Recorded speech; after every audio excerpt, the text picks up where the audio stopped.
Let's bring in John Dickerson, CBS News chief Washington correspondent and, of course, anchor of Face the Nation. I want to ask about the issue of presidential pardons. The president's lawyer, Jay Sekulow, said there had not been conversations about presidential pardons, but then in your conversation with Anthony Scaramucci, he seemed to indicate that there had been. What is at stake when it comes to this question of pardons? Well, that's right. He not only seemed to say that there had been a conversation, but that it was a firing offense. So it was a sufficient conversation for someone to lose their job about it. And I think what this highlights is a couple of things. One is the constant switchbacks with information from the White House. On the one hand, you have an official saying, no, there were no such conversations of any kind. And then you have the president essentially undermining it in his tweet when he talked about having complete pardon power. And then you have the new communications director kind of affirming that there was some conversation of some level. Now, this is not the biggest thing in the world, but it is emblematic of kind of two different kinds of messages. I think what the larger conversation about pardons is about is either one of two things. One, the president and his team are feeling some heat either for actual reasons, or they feel like, gee, there are all these investigators running around.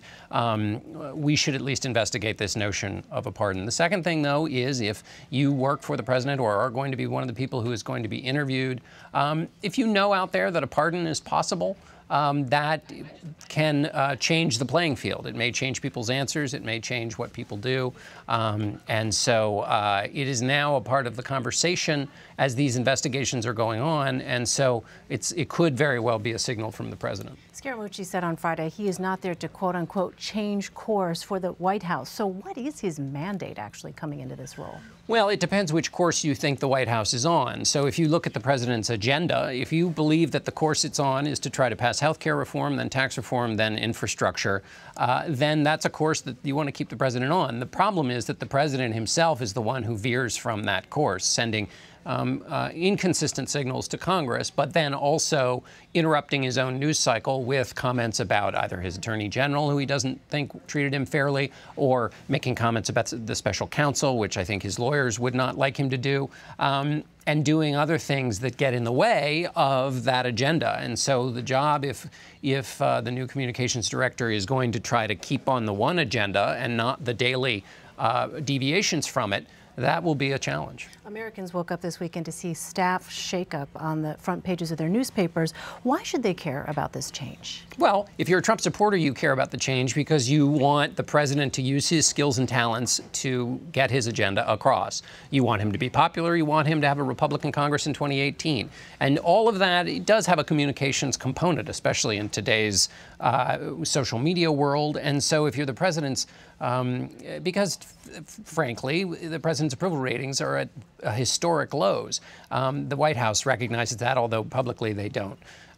There needs to be fixes to get the president's agenda more in the conversation and also to do some work in getting it to pass. If you are if you don't have the president's interests at heart, you see this as more signs of chaos. But it is actually quite typical for White Houses and presidents to think it's just a communications issue and bring somebody in to try and massage and fix the communications problem. So this is traditional a little bit in White Houses. Jared Kushner speaks to House and Senate intelligence investigators this week. Donald Trump Jr., Paul Manafort are also cooperating with Senate investigators. What kind of situation, John, does this create for the White House? Well, it creates a series of potential explosions throughout the week next week. Although this testimony may be in private, news will get out. And so as they're trying, I mean, remember, this was Made in America week. It's hard to stay focused on the theme of the day when there are these exciting things happening. In this case, they won't be authored by the president, but there will be this information that probably comes out. And that's just more opportunities for perhaps distraction or otherwise. On the other hand, to look at it for the best possible light for the administration, this is a chance for those three to say what they know and then say, we've now turned the page. You heard the communications director, Mr. Scaramucci, saying, no, this will be Jared Kushner's last interview. In other words, he's got very little to say. He'll go say it, and then we'll all move on. That's what they hope. Well, Congress reached a deal on a new Russia sanctions package, which could reach the president's desk this week. What position does that put him in, potentially, here?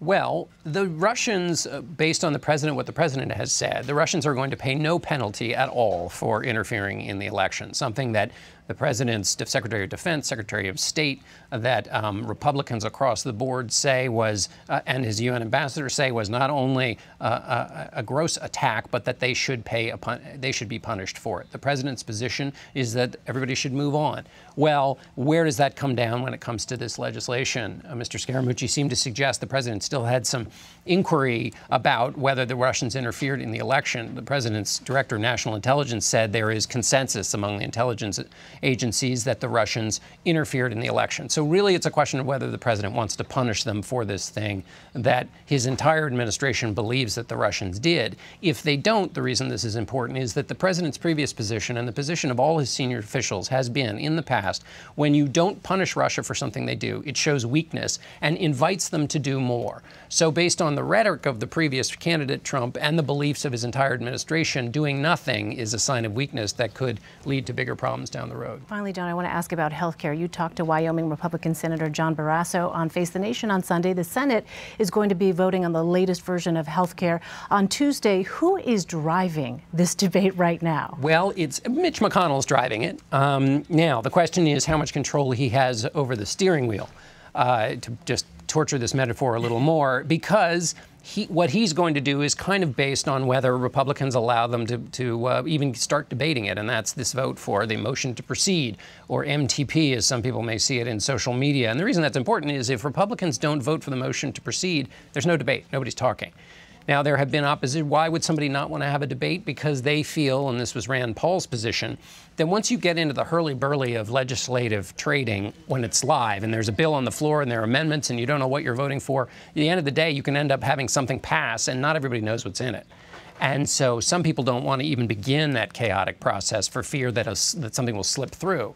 So we'll see. There's cajoling going on, and they're trying to figure out what they can possibly pass. And it's all there are a lot of question marks still involved, even though they've been pawing over this ground for a while. All right, John Dickerson, nice to see you in person. Yeah, thanks so much. Welcome to the hood. Thanks.